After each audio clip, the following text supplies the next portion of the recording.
નમસ્કાર ખેડૂત મિત્રો, તમારું સ્વાગત છે અમારી આ યુટ્યુબની બજાર ભાવની ચેનલમાં. તો આજે તારીખ 27 સપ્ટેમ્બર 2024ને વાર શુક્રવાર. તો આજના વિડીયોની અંદર આપણે જીરું પકવતા તમામ ખેડૂતો માટે મળ્યા સારા સમાચાર. તો જીરાના વાયદા બજારમાં ઉછાળો અને હવે જીરું રાખવું કે વેચી નાખવું, સાથે જ ગુજરાતના તમામ માર્કેટની અંદર જીરાના બજાર ભાવ કેવા ચાલી રહ્યા છે તેની સંપૂર્ણ અપડેટ મેળવીશું આજના વિડીયોની અંદર. તો વિડીયોમાં અંત સુધી બન્યા રહેજો. તો મિત્રો, જીરામાં તેજીની ગાડીને હવે ડોમેસ્ટિક ઘરાકીનો ટેકો ખસી જતા આજે તેજીને બ્રેક લાગી હતી અને જીરામાં ફંડામેન્ટ અત્યારે મજબૂત છે અને નિકાસના વેપારો ચાલુ હોવાથી બજારમાં વધારો થયો હતો. અને જીરામાં જે ઓગસ્ટ મહિનામાં માંગ નીકળી જોઈએ એ નીકળી ન હોવાથી આ મહિનાને આવી હોવાથી બજારો વધ્યા હતા. પરંતુ હવે નિકાસના વેપારો ચાલુ રહેશે તો બજારને ટેકો મળશે. નકર ડોમેસ્ટિક ઘરાકી હવે મર્યાદિત હોવા મળી શકે છે અને નવી સિઝનમાં વાવેતર 30 થી 35% જેટલા ઘટે તેવા અહેવાલો અત્યારથી જ આવી રહ્યા છે અને ખેડૂતો શેણા ઉપર જ વધારે ફોકસ કરવામાં મૂડમાં છે. તો આ સંજોગોમાં જીરામાં હજી તેજી થઈ શકે છે.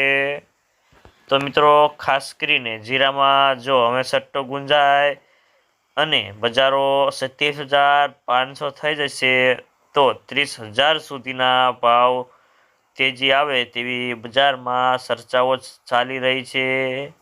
તો મિત્રો, જીરાનો બેન્ચમાર્ક ઓક્ટોબર વાયદો 115 ઘટીને 26,895ની સપાટી પર બંધ રહ્યો હતો.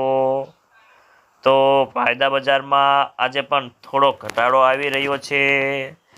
તો મિત્રો, જીરાના ભાવ વધે તેવી ધારણા છે. તો મિત્રો, ચાલો જાણી લે કે ગુજરાતના તમામ માર્કેટની અંદર જીરાના બજાર ભાવ કેવા ચાલી રહ્યા છે તે જે 20 કિલોગ્રામ દીઠ આપેલ છે. જસદણ 4,300 થી 5,100 રૂપિયા, જામજોધપુર 4,200 થી 5,101 રૂપિયો, જામનગર 3,000 થી 5,190 રૂપિયા, જુનાગઢ 4,500 થી 4,920 રૂપિયા, સાવરકુંડલા 4,050 થી 4,915 રૂપિયા, રાજકોટ 4,625 થી 5,051 રૂપિયા, ગોંડલ 3,851 થી 5,341 રૂપિયા, જેતપુર 3500 થી 4,626 રૂપિયા, વાંકાનેર 4400 થી 5,045 રૂપિયા, અમરેલી 2200 થી 4,900 રૂપિયા, માંડલ 4,501 થી 5,091 રૂપિયા, ઊંઝા 4,500 થી 5,890 રૂપિયા, પાટણ 4,600 થી 4,890 રૂપિયા, થરા 4,651 થી 5,140 રૂપિયા, દિયોદર 4,500 થી 5,001 રૂપિયો,